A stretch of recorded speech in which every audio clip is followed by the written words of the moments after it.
Hi everyone, this is Joseph from Forest Tech Reviews, aka your favorite Cajun tech reviewer, back with another video. Today's video, yes, I have the first 10 things or some tips and tricks you should do when you pick up the Motorola Razr Fold 2026. Again, these are the things that I do. If y'all do anything different, let me know in the comments. We can have a friendly discussion. But let's get into it. I am enjoying my time with this phone. It has been a beast so far. But, you know, there are some things that I did to make it even better. And these are some of the things that I did. I'm going to try to use my pen and definitely go. The first thing I did was actually, if you hold down here, you go into Personalize. I changed the layout from 4x6 to 5x7. I like it better when I have more apps in a row. That's just me. I had to change it and set it up to do that. So that's the first thing I actually did. I had to go in there and figure out how to do it. So that was the first thing. The other thing I did was, if you go back into that, you can go through here, or if you go into your settings, you can go to Personalize. And then what I did was change the lock screen. I changed the lock screen faces, and you can do that by just clicking on this. It will bring up different clocks. You can change the color. You could change the font if you wanted to. Or the letters. Just anything you want to do, you can change. And like I said, the layout too, if you want the classic. Kind of like the classic. With the teal. So go in there. You can even change the, like, how you want the apps or shortcuts in there, what apps you want to show up. So when you lock your screen, it will be there. So take your time, make it your own, and yeah, you have fun with it. Personalize it the way you want. Also, there's a taskbar. So if I'm in an app, right, but I want to get out and I don't want to get out all the way, I can use this little taskbar and change different apps. It will remember the last three, and how you do that too, because you can have it where you do gestures and swipe up like I just did, or you can show it, or you can have it not on at all. So how you do that too is you want to go into your settings. You can go into Foldable Display, Taskbar, and then you have Always Show, where it will always be at the bottom. Or I like to buy gestures, or if you want to turn it off, you can turn it off, but I like to do it when I want to swipe up. So, hey, it's your phone. You do whatever you want to do it, you know, make it your own. Then the next one, I want to go into the display settings here.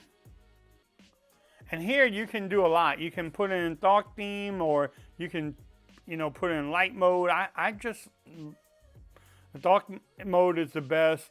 Then I like natural colors. I don't like the radiant or the vivid colors. I want a natural looking color, so that's what I have it on. And then also, if you like your refresh rate, I have it smart and balanced, but if you want it hyper smooth, you can put it hyper smooth, whatever you want to.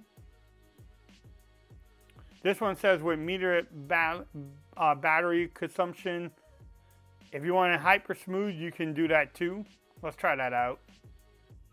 So in that display settings, you can do more things in there, like what apps, the refresh rate, night light if you wanted to, screen timeout.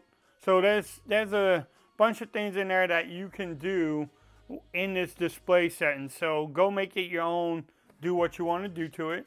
Then what Motorola is known for is their gestures. So if you go back to your settings, you go to gestures here, and then in here you can do 3-finger swipe to split. But the main gestures too is like flashlight if you want that on. So, you know, by flicking it like that, it turns the flashlight on. Turning your camera like, you can open up your camera with a, you know, wrist turn. Bam.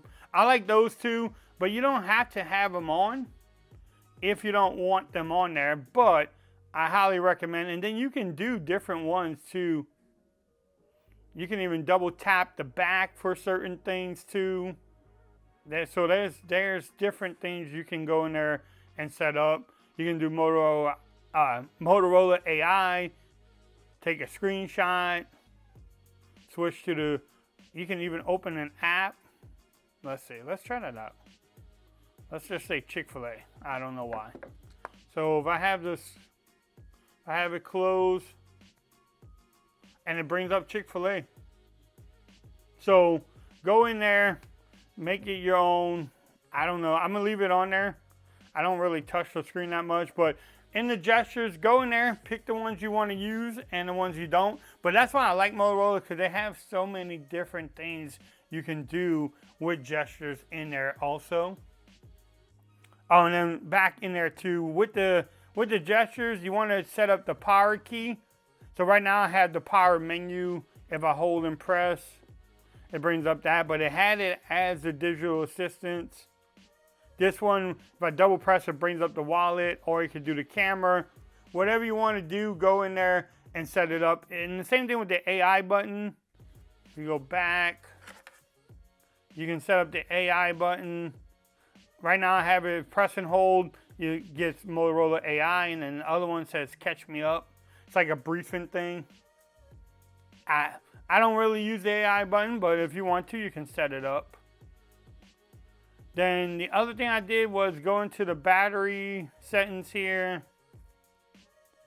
I like having the battery percentage up on top. I don't know why I can't see it right there. So you see the battery percentage up there. I like having that on. So it's just an option of putting that on or off.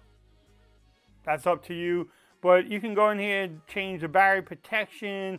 If you want to put a battery saver on there, you can. So there's many different things you can do in this battery settings that might help you out. Then you also want to go back into your settings.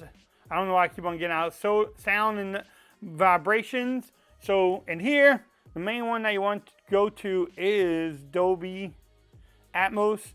Make sure it's on, and then in the settings you can do smart audio, or if you're doing music or game, change it, and then that way you can set it up the way you want. You can do bass boost if you wanted to, vocal boost. So there's many different things you can do in here if you wanted to. It's up to you, but I always have it on smart audio, but that's up to you. Or you can even change like the media sounds, the lock screen sounds on here. So go in there, play around with it, make it your own phone. Even flip for silence if you want that on there. Bam. You can do that too. And then the home and lock screen, like you can go into your home settings here, change the app style. If you want all your apps on the home page, you can do that. I don't know why anybody would do that, but if you want to. Also swipe access. So right now I have it to Google Feed. So if I swipe from the left, it brings up Google. But you can turn that off, as you could tell there. So in that little setting here, the home setting, go in there, change it out. If you want to lock your home screen settings, you can set that and lock that in place too. That's a healthy one to have on there. Then the last thing is the foldable display option. So if you go into your settings, one of the first settings at the top is foldable display.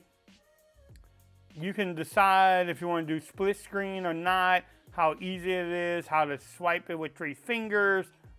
Set up the desk display. So it shows the clock like that when you put it in the desk mode. Or if you want to turn it off, you can. Same thing with laptop mode. You can turn that off or pick the apps you want. I selected all of them. Not every app works with that settings either. And then app, you can, when you on the app here, if you wanted to go ahead and open on the front screen, you can do that. I say always continue, but maybe if I do swipe, you can do swipe too, so you have to swipe it to get it. Or you can say never. It's up to you. I don't think a lot of people know they can change that. If you're new to folds, you may not know that you can do that. So if I'm in Facebook right now, old people go to Facebook, but it goes automatically to Facebook. But you can change that. Let's try it. Let's see. Live on the video. I don't even know how long this video is. So now if I'm in Facebook, right, and I close it off, so it's going to ask me to swipe, and then I can swipe up to get there. I like it to continue. If I want to get off of it, then I just get off of it either way. So we're going to go back and say always continue. But that's pretty much the first 10 things or some tips and tricks that you should do with your phone once you pick it up. If you like the video, give it a thumbs up. If you haven't subscribed to the channel yet, make sure you do so for more coverage on the Motorola Razr Fold 2026. Also, make sure you follow me at Twitter at Forza Reviews. Become part of the BAM Nation. And always have fun. Use the pen. It is pretty cool. It works great. The only problem is carrying it around. So, yeah. But until next time, peace, y'all. I'm out of here. Y'all have a great day.